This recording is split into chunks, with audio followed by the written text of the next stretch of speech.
Extractos de El amanecer de todo. Capítulo 1. Adiós a la infancia de la humanidad. O por qué este no es un libro acerca del origen de la desigualdad. Ahora sabemos que las sociedades humanas previas al advenimiento de la agricultura no se limitaban a grupos pequeños e igualitarios. Al contrario, el mundo de los cazadores-recolectores, tal y como existía antes de la llegada de la agricultura, era uno entre atrevidos experimentos sociales. Una especie de desfile carnavalesco de distintas formas políticas, mucho más interesante que las aburridas abstracciones de la teoría evolutiva. Tampoco la agricultura implicó la implantación de la propiedad privada ni señaló un irreversible paso hacia la desigualdad.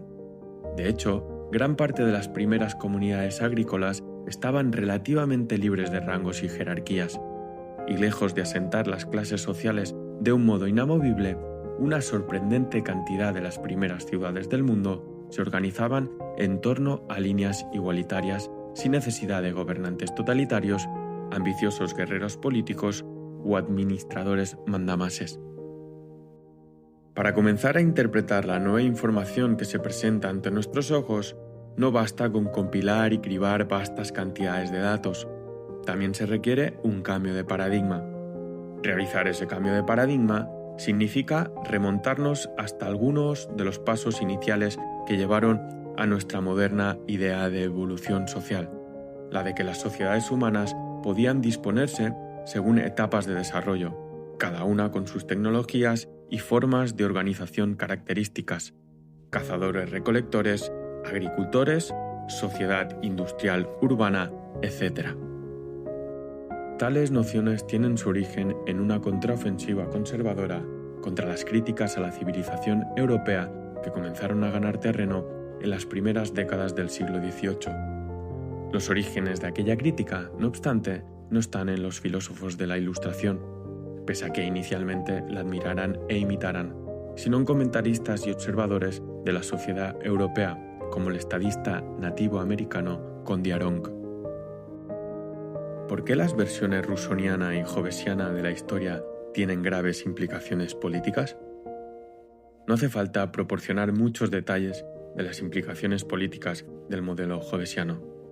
Una de las asunciones de nuestro sistema económico es que los humanos son, por naturaleza, criaturas malvadas y egocéntricas que basan sus decisiones en el cálculo cínico y egoísta en lugar de en el altruismo y la cooperación, en cuyo caso, lo mejor a lo que podemos aspirar es a controles internos y externos más sofisticados para nuestro impulso, al parecer innato, hacia la acumulación y el engrandecimiento.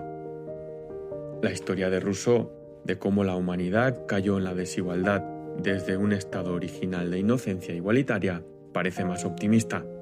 Al menos había algo mejor desde lo que caer.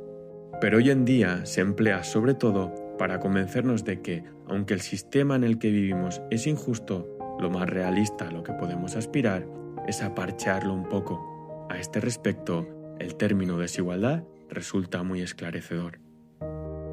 En primer lugar, es muy raro imaginar que durante los 10.000 años, hay quien diría que más bien 20.000, durante los cuales se pintaron las paredes en Altamira, nadie, no solo en Altamira, sino en cualquier lugar del planeta, experimentara con formas alternativas de organización social. ¿Cuántas probabilidades hay de que haya sido así? En segundo lugar, ¿no es la capacidad de experimentar con diferentes formas de organización social en sí misma parte esencial de lo que nos convierte en humanos, es decir, seres con la capacidad de autocreación, incluso de libertad? La cuestión fundamental en la historia de la humanidad no es nuestro acceso igualitario a recursos materiales, sino nuestra igual capacidad de contribuir a decisiones acerca de cómo vivir juntos. Somos proyectos de autocreación colectiva. ¿Qué tal si nos acercamos así a la historia de la humanidad? ¿Y si tratamos a la gente desde el principio como criaturas inteligentes, imaginativas y lúdicas que merecen ser comprendidas como tales? ¿Qué tal si, en lugar de contar una historia acerca de cómo nuestra especie cayó en una especie de desgracia desde algún idílico estado de igualdad, nos preguntamos cómo acabamos atrapados en grilletes conceptuales tan pesados que no somos capaces siquiera de imaginar la capacidad de reinventarnos? Muchos eruditos de hoy en día afirmarán que la visión de Rousseau se ha demostrado correcta.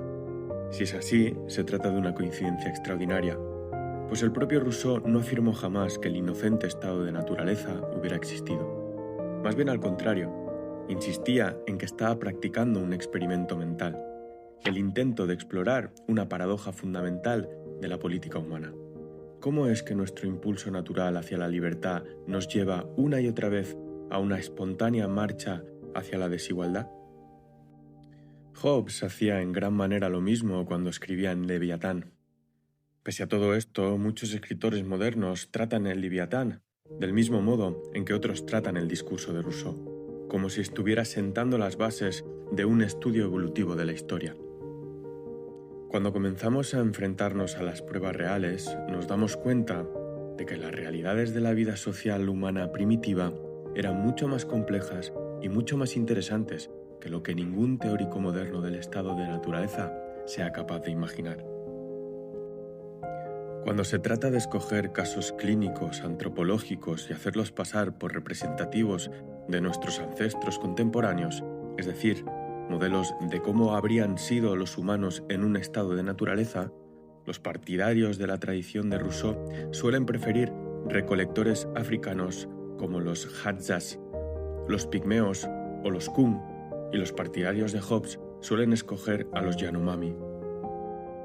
Los Yanomami son una población indígena que vive en gran parte del cultivo de plátanos y mandioca en la selva amazónica, su hogar tradicional, en la frontera entre Venezuela meridional y Brasil septentrional.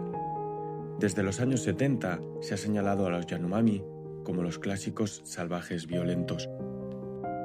Esto parece decididamente injusto para los Yanomami, dado que, como muestran las estadísticas, no son especialmente violentos. En comparación con otros grupos amazónicos, sus tasas de homicidios se sitúan en la media baja. Una vez más, sin embargo, las estadísticas reales parecen importar menos que la disponibilidad de anécdotas o imágenes dramáticas. El argumento importante aquí es que, como pueblo sin Estado, se supone que los Yanomami deben ejemplificar lo que Pinker denomina la trampa hobbesiana, el tipo de terrible destino que nos depara la evolución.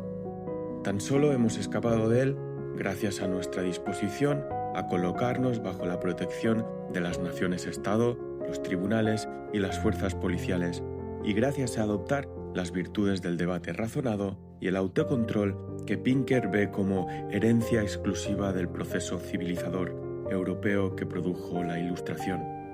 Esta argumentación presenta numerosos problemas. Comenzaremos por el más obvio.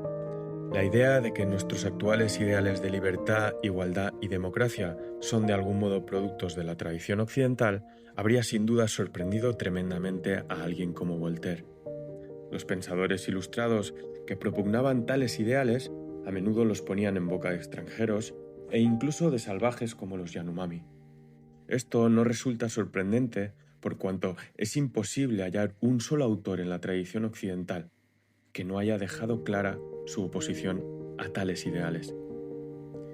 Para Pinker, la vida moderna es en casi todo superior a lo que hubo antes, y aquí saca a relucir elaboradas estadísticas que pretenden demostrar cómo todos los días todo mejora constantemente.